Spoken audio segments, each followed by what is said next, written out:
We're not in Washington today, but my good friend is, and that is Phil Grande from Phil's Gang. And, of course, you catch him every weekday at 3 o'clock right here on our sister station, AM 860 The Answer, AM 930 The Answer, and 1380 The Biz. Phil and his wife have been blessed to be there in Washington today, and he has been certainly a very strong supporter for so much of what Donald Trump and his platform represents. Let's go to Phil in Washington. Phil, you there?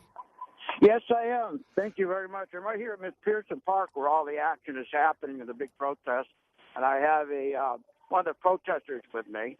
And we can get a nice comment from her, what her position is. That'd be kind of interesting. Well, first, I want to hear your comments and tell me what you're seeing. Tell me what you're feeling. Is there any excitement in the air there? Oh yeah, absolutely. What's going on really is there's not a lot of protesters, about 1,000 of them, but they're very, very well organized. I mean, they're professionally organized, and they've been able to stop all the checkpoints, people going through these checkpoints to get to the mall. And that's why if you see it on television, it looks like the mall is quite empty. And they've been successful. There's 30,000 police controlling 1,000 protesters, believe it or not. But they've been successful. And as far as the excitement, it's amazing. I mean, there's such outside the protesters. I mean, it's just exciting. People are really upbeat. They just feel really good.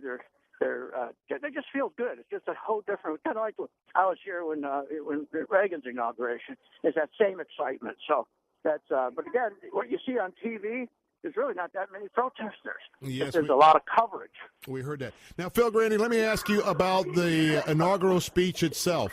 It was a very to the point. It was a very populist speech. In fact, the criticism that he laid, quite frankly, it was right in front of the president, right in front of the members of Congress. What did you think about his speech? Because it certainly was the first of its class in the history of presidential inaugural speeches. Well, I thought he was right on. I liked it because it's typical Donald Trump. He's not going to pull punches, and typically what he says you can believe in. And he said it right from the heart. They say that most of that speech he wrote himself, and I thought it was great. So you have someone there who has a difference of opinion, and I know you wanted to have a chance to share that opinion. So why don't you ask your question of your guest there, and let's get an appreciation for their point of view. Okay, great. And I have Alice with me, and thank you for doing this, Alice. Why don't you just give your opinion? Why are you here, and why are you participating? Hi there. So I'm participating in the protest because my concern is abortion access, the environment, and equal pay for women. So let me do a follow-up question. So you're there. Do you support the protesters that are throwing rocks and bottles and breaking out windows? Are you there? Are you there just to protest, or do you also support those that are damaging property and hurting police officers? No, of course not. I don't support hurting police officers or property. We're just here voicing our opinions, holding up signs, just exercising our freedom of speech.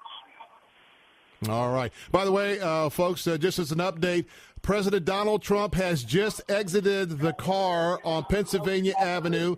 He has his young son at his side, surrounded by the Secret Service. His wife, Melania, is now joining him, being escorted out of her side of the car.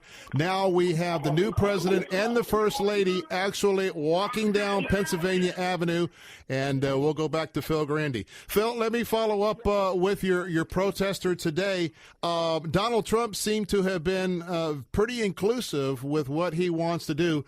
Would you ask your protester if she would at least allow him 100 days to see what he's going to implement and at least give him the benefit of the doubt, or is she already pretty much opposed no matter what he does his first 100 days? Well, let me tell you, she just had to leave, but I'll tell you, I've been interviewing a lot of these kids all day long, these protesters. Now, you can't talk with them. I mean, you can sit there all day trying to reason with them. You can say, look, give them a chance. And they have no interest in giving them a chance. I mean, this is a very well-organized group, and they're just, they're not going to give anybody a chance. You can't talk with them. I mean, they're just like brain dead.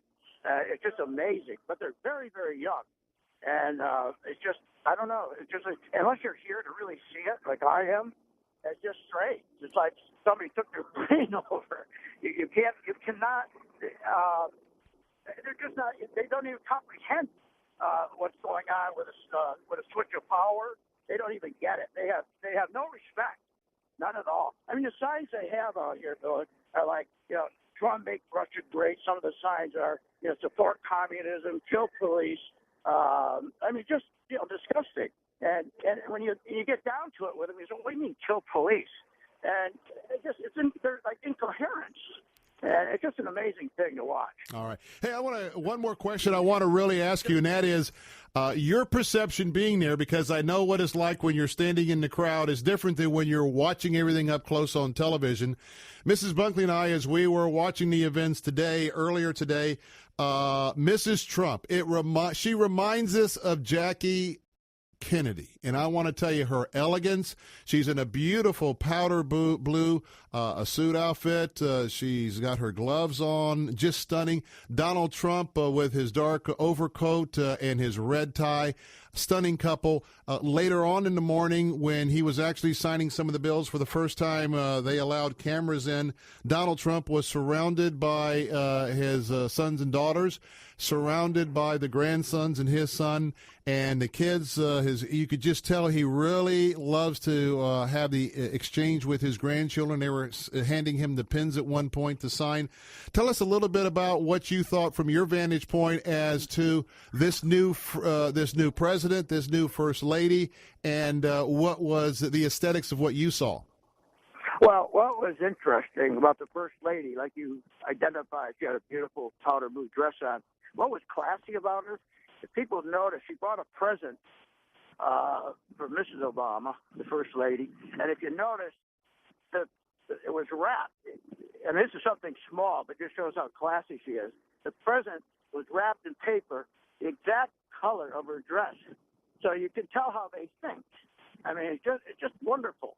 And again, it's just when you're here, the excitement is just incredible. And when you're here too, you can look at Donald Trump. We got a good close look at Trump, and you can just see he just.